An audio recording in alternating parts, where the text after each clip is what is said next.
जंग में शामिल हो चुका है फ्रांस। परसों बता दिया था मैंने कि ऐलान कर दिया है राफेल फाइटर जेट तैनात हो सकते हैं। बताया था मैंने कि फ्रांस ऐलान कर रहा है कि यूएई और अपने अरब साथियों को बचाने के लिए हम मैदान में उतर सकते हैं। तो लीजिए दोस्तों, एक तरफ सारी दुनिया और एक तरफ अकेला ईरान। फ्रांस ने अपने राफेल फाइटर जेट दुबई में तैनात कर दिए हैं।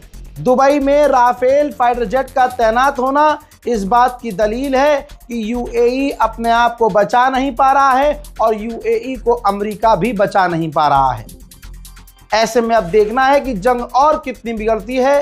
पहले ही बता रहा हूं कि ईरान मुश्किल में है। ईरान को अंदर से तोड़ने की कोशिश की जा रही है, एज यूजुअल पहले भी हुआ है। ईरान को अंदर से तबाह करने के लिए ये देखिए, ईरान की इंटरनल सिक्योरिटी को बड़ी कामयाबी मिली है। ईरान के अंदर से ही आईआरजीसी ने, ईरान की सिक्योरिटी ने हथियार जब्त किए हैं जो स्मगल किए गए थे। ईरान में गद्दारों की कमी नहीं है।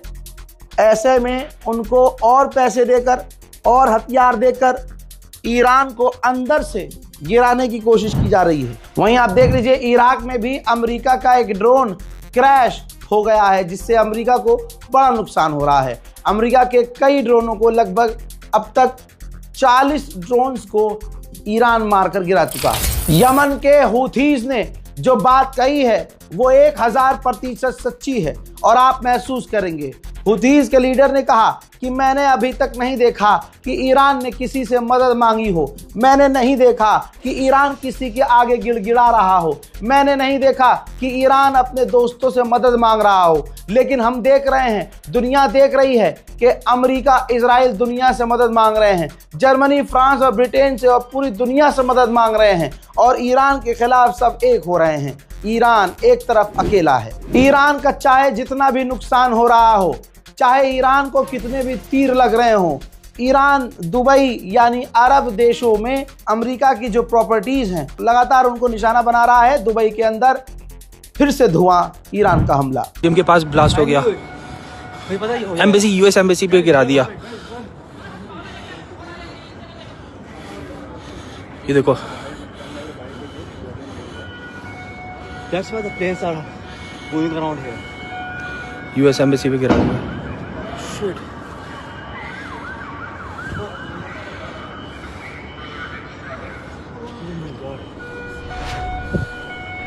जरा सोचिए, अभी 5 दिन पहले तक जो फुदक फुदक कर रील बना रहे थे बुर्ज खलीफा के पास की, यहाँ हेलो हबीबी, यहाँ सब सही है, यहाँ आना कभी भी। अब हेलो हबीबी, दुबई मत आना कभी भी।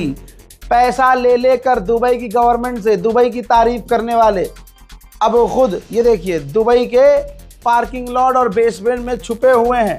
रास्ता हाथ नहीं आ रहा है। कल तक जो कह रहे थे कि दुबई सेफ है, हमारा रहनुमा, हमारा रहबर, हमारा यहाँ का लीडर हमें बचाएगा। हजरात, अब दुबई सेफ नहीं है।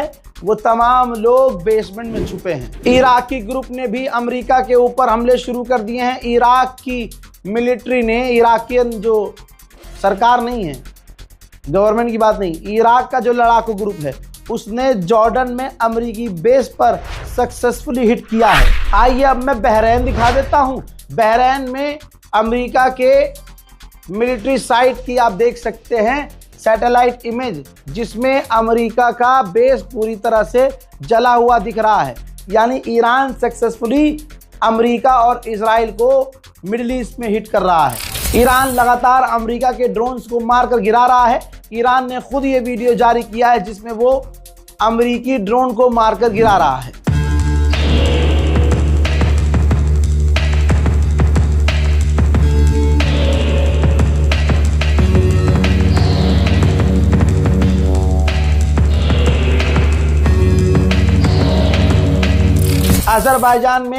अजरबैजान के राष्ट्रपति इल्हाम अलियव ईरान की एम्बेसी में पहुंचे और supreme leader Ayatollah Syed Ali खामनाई के मारे जाने की, उनके शहीद होने का शोक व्यक्त किया है और ईरान के साथ खड़े होने की बात कही है। कहा है कि हमें ईरान से पूरी हमदर्दी है और ईरान हमारा भाई है। गाजा फिलिस्तीन के नरसंहार होने पर भी जिन देशों ने अमेरिका इजराइल का साथ नहीं छोड़ा, आपको लगता है कि ईरान के मामले में वो ईरान के सपोर्ट में होकर ईरान का साथ देंगे या अमेरिका के खिलाफ बोलेंगे? नहीं भाई, लाखों लोग गाजा में काट दिए गए, टुकड़े टुकड़े में बांट दिए गए। जब जर्मनी तब नहीं बोला तो अब क्या बोलेगा? बल्कि वो तो उल्टा ही चल रहा है। जर्मनी के चांसलर ने कहा है कि ईरान इंटरनेशनल लॉ के पीछे नहीं छुप पाएगा। इंटरनेशनल लॉ किसने तोड़ा? ये हमला किसने किया? सबसे पहले अटैक किसने किया? अमेरिका ने किया। बातचीत करते करते धोखा किसने दिया? अमेरिका ने दिया। सिविलियंस पर 160 लड़कियों के हॉस्टल पर हमला किसने किया? अमेरिका इजराइल ने किया। लेकिन जर्मनी की ये असलियत है, पूरी दुनिया देख ले कि होता कुछ और। ये बिल्कुल नंगा, अगर 1 मिनट के लिए नंगा भी शर्मा सकता है, लेकिन जर्मनी ऐसा नंगा है जिसे बेशरम नंगा कहेंगे। इजराइल ने अभी कुछ ही देर पहले तेहरान के मेहराबाद इंटरनेशनल एयरपोर्ट को उड़ा दिया है। ईरान की ये तस्वीर।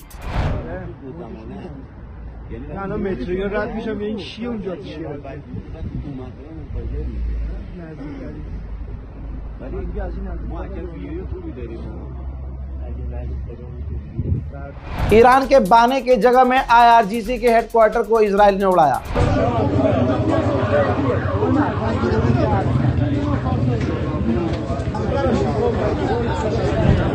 डोनाल्ड ट्रंप के खिलाफ माहौल खराब हो चुका है।